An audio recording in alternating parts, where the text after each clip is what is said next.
बिस्मिल्लाहिर्रहमानिर्रहीम। आप समझे कि वीडियो जो है टीएफ और आईडीएफ के दरमियान जो है ना एक ब्रिज है। तो पहले हम डिस्कस करेंगे किस तरह से हम वेक्टर्स क्रिएट करेंगे कॉमन टर्म्स का, और उसके बाद फिर हम इनवर्स डॉक्यूमेंट फ्रीक्वेंसी की तरफ जाएंगे। तो सिलसिला यहाँ से शुरू हुआ था कि जो डॉक्यूमेंट्स थे हमारे, जो इनिशियल हमने डिक्शनरी क्रिएट की थी टेक्स्ट फाइल से, वो इस तरह से था कि हमारे पास एक डॉक्यूमेंट आईडी थी पाइथन की डिक्शनरी में, और उसके करस्पॉन्डिंग हमारे पास टेक्स्ट है इसका। यानी ये जो डॉक्यूमेंट है उसमें ऑथर का भी नाम है और मुख्तलिफ चीज़ें हैं। तो उसको सबको जमा करके हमने एक टेक्स्ट की शक्ल दे दी है। ये देखिए इसमें ऑथर का नाम भी है।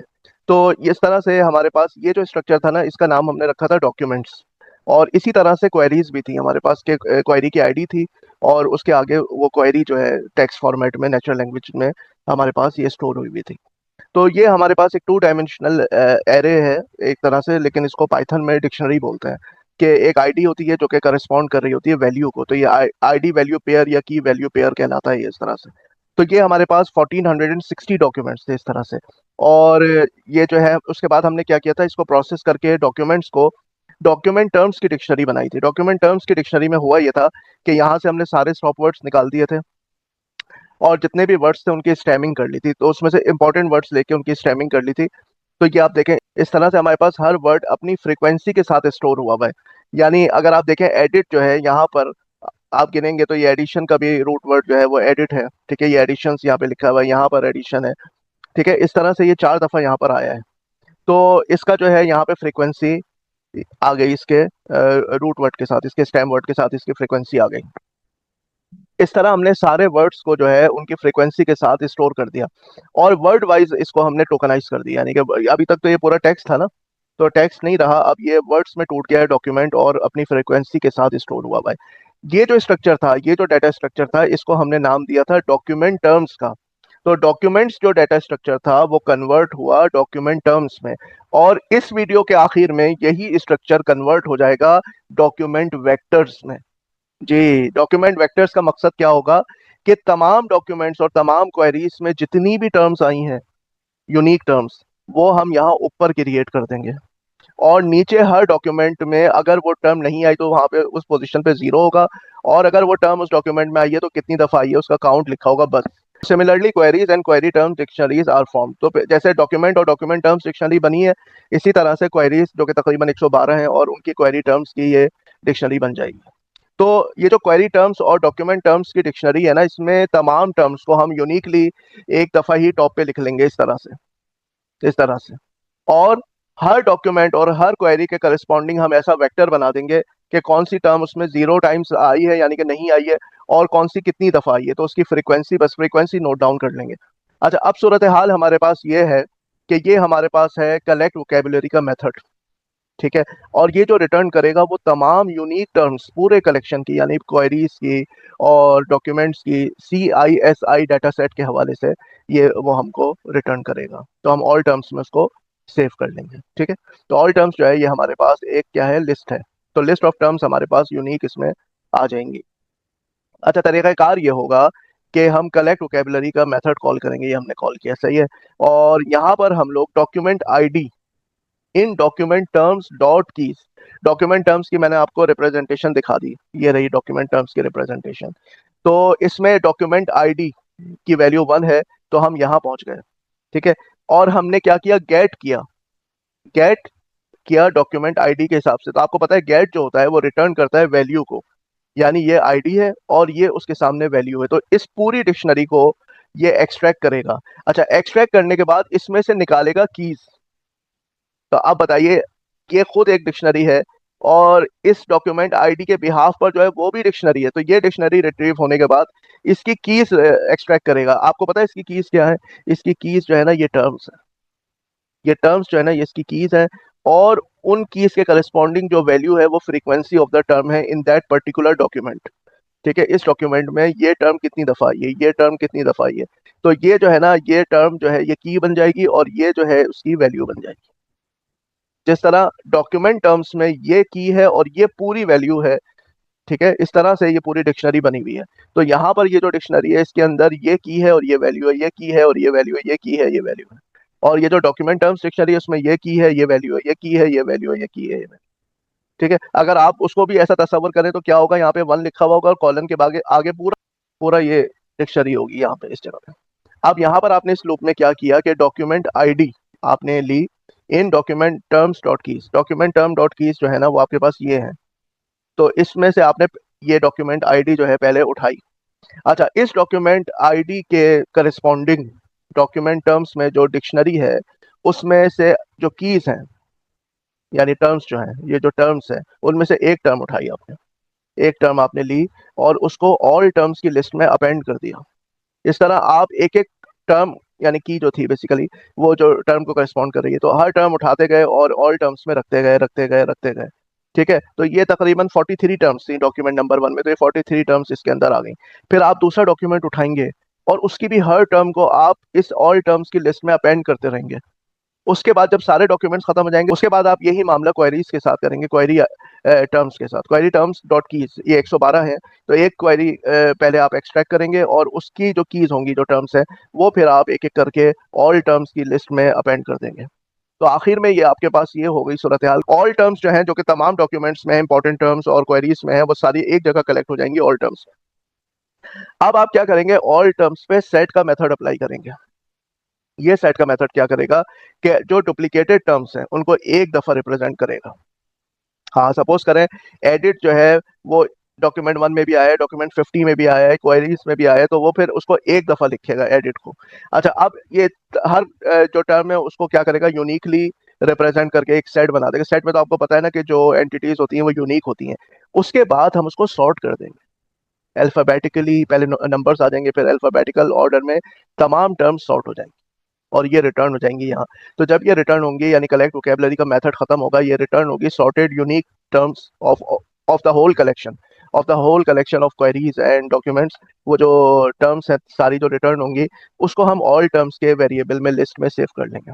जब आप इसकी लेंथ निकालेंगे तो ये तकरीबन है 7,775, कुछ 7,775, ऑलमोस्ट 7,000 से अबव है। ठीक है, तो शुरू की 10 टर्म्स आप यहाँ पे प्रिंट करा लेंगे। तो बहरहाल तो ये इतनी टर्म्स इस्तेमाल हुई हैं पूरे 1460 डॉक्यूमेंट में और 112 क्वेरीज में। यूनिक टर्म्स, इंपॉर्टेंट टर्म्स तकरीबन 7,000 प्लस है। तो वो हमने सारी करके ना ऑल टर्म्स में सेव कर ली।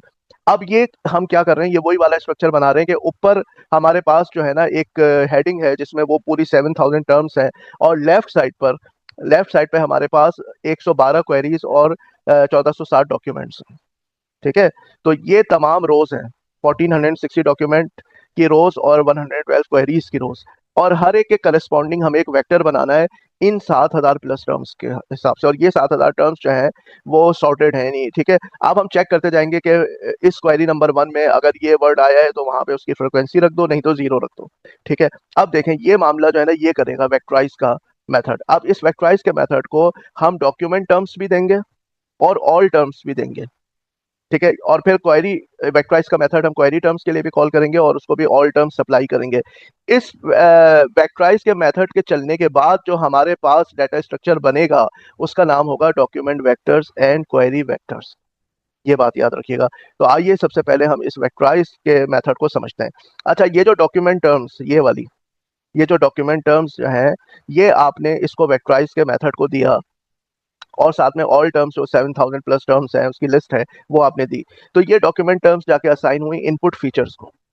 ठीक है ना, तो ये इनपुट फीचर्स को गई और ये ऑल टर्म्स जो है ये वोकेबलरी को असाइन हो गई। अब एक आउटपुट डिक्शनरी आपने क्रिएट की है जो यहाँ से वापस होगी और ये यहाँ पे जाके सेव हो जाएगी जिस वक्त हम डॉक्यूमेंट टर्म्स के लिए कॉल करेंगे, और ये आउटपुट जो है ये क्वेरी वेक्टर्स में सेव हो जाएगा जब हम क्वेरी टर्म्स के लिए कॉल करेंगे। अच्छा, अब यहाँ पर आप आए आइटम आईडी, आपने input features dot keys. Input features में क्या रखा हुआ है, डॉक्यूमेंट टर्म्स, और डॉक्यूमेंट टर्म्स की जो कीज है ना आपको पता है 1 2 3 4 से लेके 1460 तक है। तो पहले हमने आइटम आईडी में हमारे पास 1 आ गया, सही है। अब हमने क्या किया कि 1 के करस्पॉन्डिंग हमने गेट किया उसकी वैल्यू। आपको पता है ना गेट के मेथड से वैल्यू एक्सट्रैक्ट होती है, और वैल्यू जो है डॉक्यूमेंट टर्म्स की जो वैल्यू है वो बेसिकली क्या है, खुद एक डिक्शनरी है। ठीक है, तो यहाँ पर हमने डिक्शनरी को एक्सट्रैक्ट करके फीचर्स में रख लिया, आउटपुट वेक्टर क्रिएट किया जो कि अभी खाली है। अच्छा, फॉर वर्ड इन वोकेबलरी, तो हमने एक वर्ड जो है वोकेबलरी में से लिया और चेक किया कि क्या ये वर्ड जो है फीचर डॉट कीज में आ रहा है, यानी वो जो पर्टिकुलर डॉक्यूमेंट है उसकी कीज में आ रहा है। अगर आ रहा है तो हम उसका गेट करेंगे क्या चीज, उसकी फ्रीक्वेंसी गेट करेंगे उसकी, और उसको न्यूमेरिक में कन्वर्ट करके और आउटपुट वेक्टर जो है उसमें लिख देंगे। और सपोज करें कि ये वर्ड वोकेबलरी वाला इस डॉक्यूमेंट में आया ही नहीं था, तो हम क्या करेंगे वहां पे उसी पोजीशन के करस्पॉन्डिंग, क्योंकि हमने ऑल टर्म के हिसाब से चेक कर रहे हैं, तो उस पोजीशन के करस्पॉन्डिंग हम वहां पे जीरो अपेंड कर देंगे, यानी कि ये वर्ड जो है इस डॉक्यूमेंट में नहीं आया।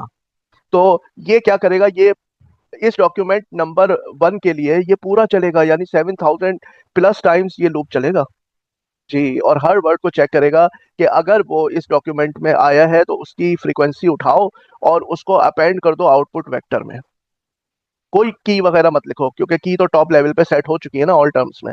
अब सिर्फ बस उसकी वैल्यू उठाओ और उस जगह पे लिख दो, और अगर वो टर्म नहीं आई इस डॉक्यूमेंट में तो जीरो लिख दो, और फिर ये आपको ये वापस कर देगा। तो डॉक्यूमेंट वेक्टर्स के अंदर आपके जाके ये चीज सेव हो जाएगी इस तरह क्वेरी वेक्टर्स के हवाले। तो वेक्टराइज के मेथड के बाद सूरत हाल ये है कि हमारे पास एक वोकेबलरी थी, सपोज करें बस हमारे पास 2 ही डॉक्यूमेंट्स हैं, तो इन दोनों डॉक्यूमेंट्स के कॉमन वर्ड्स जो हैं वो हमने क्या कर लिए, यानी कि यूनिकली आइडेंटिफाई करके उसको सॉर्ट कर लिया, EIRS, ठीक है, इस तरह से इसको सॉर्ट कर लिया। और ये हमारे पास इनपुट फीचर्स हैं जिसमें कि हमें ये बताया हुआ है कि ये डॉक्यूमेंट नंबर है, उसमें ये टर्म इतनी दफ़ा आ रही है, ये टर्म इतनी दफ़ा आ रही है, ये इतनी दफ़ा आ रही है, इतनी दफ़ा आ रही है। अब हमें क्या करना है, वेक्टराइज करके इसको सेव करना है इस ऑर्डर में, यानी जो कॉमन टर्म्स हैं, जो कॉमन टर्म्स हैं उसके हिसाब से हमें स्टोर करना है इन्फॉर्मेशन कि वो कितनी दफ़ा हर डॉक्यूमेंट में आ रही है। तो सपोज करें कि हमने 1460 डॉक्यूमेंट जो है इसके हवाले से, इंजन एक दफ़ा भी नहीं आ रहा, इसमें जीरो लिख दिया वहां पर। इन्फॉर्मेशन 2 दफ़ा आ रहा है, यहाँ पे 2 लिख दिया। रिट्रीवल एक दफ़ा आ रहा है, 1 लिख दिया। सर्च इसमें नहीं आ रहा, 1460 में जीरो लिख दिया। 112 के हवाले से इंजन एक दफ़ा आ रहा है, ठीक है। सर्च यहाँ पे लिखेंगे एक दफ़ा आ रहा है, ठीक है। इन्फॉर्मेशन 0 टाइम्स, रिट्रीवल 0 टाइम्स, इसमें नहीं आ रहा है। तो अब आप देखें कि ये कॉमन टर्म्स है, इस कॉमन टर्म्स के हवाले से हमने वेक्टर बना लिया दोनों का। अब अगर मैं इन दोनों का डॉट प्रोडक्ट लेता हूँ कोसाइन सिमिलरिटी, तो आप सोचें ना कितनी आसानी हो जाएगी, क्योंकि आगे हमें जाके TF IDF को फिर क्या करना है, कोसाइन सिमिलरिटी कैलकुलेट करनी है, तो उसके लिए वेक्टर चाहिए होगा ना, हमें वेक्टर का डॉट प्रोडक्ट लेना होगा। तो वो वेक्टर की वैल्यूज जो है वो एक ही टर्म को करस्पॉन्ड कर रही होंगी। जैसे ये यहाँ पर इंजन को करस्पॉन्ड कर रही है, तो यहाँ पर भी इंजन को करस्पॉन्ड कर रही है। इंजन जो है पहले वाले डॉक्यूमेंट में 0 टाइम्स आया है, दूसरे वाले में जो है 1 टाइम आया हुआ है। सेकेंड इन्फॉर्मेशन की टर्म है, 1460 में 2 दफ़ा आई है और 112 में 1 दफ़ा भी नहीं आई। तो ये आप देख लें कि यहाँ पे 2, यहाँ पे 0, लेकिन ये जो है पोजीशन एक ही टर्म को रिप्रेजेंट कर रही है कॉमन कलेक्शन के। तो ये हो गया ऑल टर्म्स, और ये हमारे पास जो है हमारी डॉक्यूमेंट टर्म्स वगैरह जो भी कुछ थी, ये है जो हमारे वेक्टर्स अब बने, डॉक्यूमेंट वेक्टर्स, क्वेरी वेक्टर, वो इस तरह की शक्ल के बने। अभी तो सिर्फ 4 टर्म्स के लिए मैंने आपको समझाया ना, हमारे पास तो 7000 प्लस टर्म्स है। अच्छा, तो अब इस मेथड को देख लेते हैं। इसकी डिस्क्रिप्शन मैंने यहाँ पे लिख दी है, वेक्टराइज का मेथड। ये बहुत इंपॉर्टेंट है इसको समझना। इसमें आप देखें सबसे पहले ये जो वेक्टराइज का मेथड है, इसको 2 इनपुट जा रहे हैं, एक इनपुट फीचर्स और एक वोकेबलरी। इनपुट फीचर्स और वोकेबलरी, इनपुट फीचर्स को असाइन हो रही हैं डॉक्यूमेंट टर्म्स, और ऑल टर्म्स वोकेबलरी को असाइन हो रही है, ठीक है। तो input features are dictionary mapping item IDs either document और query to dictionaries of term frequencies, dictionaries of term frequency. तो मैपिंग कर रहे हैं हम, ये देखें किसकी मैपिंग कर रहे हैं, डॉक्यूमेंट टर्म्स को उठा के इसको दे रहे हैं सिर्फ। तो आप समझे कि ये एक दफा में डॉक्यूमेंट टर्म से रिप्लेस हो जाएगा, अगली दफा में क्वेरी टर्म से रिप्लेस हो जाएगा। वोकेबलरी क्या है, लिस्ट ऑफ ऑल टर्म्स, जो कि हमने कलेक्ट वोकेबलरी के मेथड से बनाई थी। ये पूरा मैंने आपको मेथड समझा दिया था जिसके तहत हमने ये ऑल टर्म्स बनाई थी। अच्छा, उसके बाद आउटपुट क्या है हमारे पास, ये आउटपुट जो है ये खुद एक डिक्शनरी है जिसमें हमारे पास हर आइटम आईडी, यानी कि अगर आप बात करेंगे डॉक्यूमेंट टर्म्स की, तो हर डॉक्यूमेंट के करस्पॉन्डिंग एक वेक्टर बनेगा 7000 प्लस टर्म्स का। और वो इस बुनियाद पे बनेगा कि अगर ऑल टर्म की कोई टर्म वहां पर मौजूद नहीं है तो जीरो, और अगर मौजूद है तो उसकी फ्रीक्वेंसी हम यहाँ से एक्सट्रैक्ट कर लेंगे। अगर ये टर्म जो है, ये टर्म जाहिर बात है ऑल टर्म्स में तो मौजूद होगी, तो वहां पर जब ये टर्म आएगी उस पोजीशन पर, तो वहां हम थ्री लिख देंगे, ठीक है। और अगर कोई टर्म है, जैसे बहुत सारी टर्म्स होंगी, ये तो अभी तकरीबन 43 टर्म्स हैं ये डॉक्यूमेंट 1 में, तो आपकी तो 7000 प्लस है, तो अक्सर पोजीशंस पे तो जीरो ही जा रहा होगा। तो जब भी यहाँ जो टर्म ऑल टर्म से आप उठाएंगे वो यहाँ मिल जाएगी, तो फिर बस आप फ्रीक्वेंसी लेंगे और उठा के वेक्टर में रख देंगे, तो ऐसी शक्ल फिर आपकी बनती चली जाएगी वेक्टर की। जीरो किसके लिए, जब टर्म मौजूद नहीं है, और फिर अदरवाइज जो भी काउंट होगा वो यहाँ पे आ जाएगा, ठीक है। तो आप ये देख रहे हैं आउटपुट एक डिक्शनरी है जिसमें उसकी जो की है ना वो आइटम आईडी, यानी हर आइटम के लिए आप जो है वो डिक्शनरी में एक आउटपुट वेक्टर लिखते चले जाएंगे। जब इस आइटम आईडी यानी इस डॉक्यूमेंट आईडी का मामला निमट जाएगा, तो फिर आप अगला डॉक्यूमेंट उठाएंगे, और उसके फिर उसका वेक्टर तैयार करेंगे और यहाँ पे सेव कर देंगे। आउटपुट डिक्शनरी है ना, तो पहले आप उसका डॉक्यूमेंट आईडी लिखेंगे और उसके करस्पॉन्डिंग आप उसका आउटपुट वेक्टर जो है कि एक लिस्ट है वो सेव कर देंगे। ये इस तरह से प्रोसीजर चलेगा। अच्छा, और यहाँ पर ये देखें ना, इसके जो करस्पॉन्डिंग की जो है वो तो आइटम आईडी हो जाएगी। वैल्यू जो है ना एक वेक्टर होगा, लिस्ट ऑफ इंटीजर्स, जिसमें फ्रीक्वेंसी ऑफ टर्म्स होंगी, या फिर अगर फ्रीक्वेंसी नहीं है तो जीरो होगा। ये किस तरह से काम करेगा कि फॉर ईच आइटम, चाहे वो डॉक्यूमेंट हो या क्वेरी हो, इनिशियलाइज एन एम्प्टी वेक्टर, एक एम्प्टी वेक्टर जो है वो हम इनिशियलाइज कर लेंगे। तो और उसके बाद फिर वोकेबलरी में से एक टर्म उठाएंगे। If the word is in the current items features add its frequency, otherwise at zero. ठीक है, store this vector in the output dictionary against item ID. यानी हर एक आइटम आईडी इसलिए नाम रखा है कि कभी ये डॉक्यूमेंट आईडी होगी, कभी ये क्वेरी आईडी होगी, तो उसके करस्पॉन्डिंग जो है ना फिर आप वो वेक्टर को सेव कर देंगे। ठीक है, तो होपफुली आपको समझ में आ गया होगा कि ये जो इसमें हमारे पास जो कार्रवाई हुई है ये वीडियो नंबर 20 में, जो कि आप समझे कि इनवर्स डॉक्यूमेंट फ्रीक्वेंसी से पहले का जो अमल है, यानी ये जो है कुछ प्रोसेसिंग हम कर रहे हैं between term frequency and inverse document frequency. तो हमने पिछली वीडियो में डॉक्यूमेंट्स को कन्वर्ट किया था डॉक्यूमेंट टर्म्स में। ठीक है, और उसका स्ट्रक्चर मैंने आपको इस वीडियो के शुरू में दिखा दिया था कि ये हमारे पास थे डॉक्यूमेंट और ये कन्वर्ट हो गए थे डॉक्यूमेंट टर्म्स में।